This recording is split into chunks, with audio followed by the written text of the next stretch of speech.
Okay, so task 7, we've got the retriever simulated man overboard. So the man overboard's obviously an important one, because if you lose someone, there's a right way and a wrong way to do it. Okay, so what happens is you're driving along, and this is the man, okay? So you're driving along, and the assessors are going to drop it over the side. They can drop it over whatever side they want. Whatever side they drop it, the first reaction you do is turn into it. So by turning into it, you swing the motor away from it. It seems weird. So if I drop it starboard side, I've got to turn the wheel starboard. Engine goes that way, goes away from it. So that's your first thing you got to do. After you do your turn, you got to tell your crew, can someone please throw him a life jacket, and keep a watch on him. Okay, so after your turn, you got 2 commands: life jacket, watching. Obviously, if you lose someone, it won't be calm like this.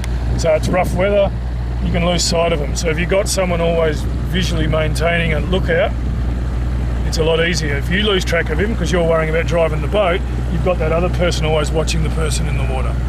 And the life jacket's there for obvious reasons. So now I come around, I've brought myself downwind. So the wind's coming from the entrance up there. So I've come around downwind, what's that, 30 metres or something? I'm in no rush.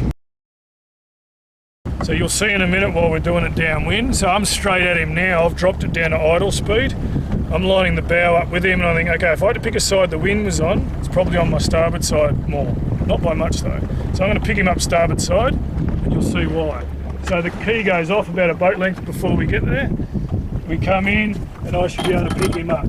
Now the whole idea of this is that if I miss him, I drift away. We don't want to drift across the top of him. So that's why we keep the boat downwind. If we miss him, you know, he can come to the boat. That's the idea. But if it's rough, we're going up and down, you don't want to be picking him up this side of the boat now, because the boat's going to go up and down and flop them. Okay? So that's your man overboard drill. The key has to be off, technically about a boat length before you get there. Like I've just turned it off and left it in gear. You can go to neutral and turn it off. The choice is yours. But the engine's got to be off. Once again, I'd say for obvious reasons, but you know, if you're going to bring someone up on the boat, you're not dragging them up the bow or off over the gunnel here.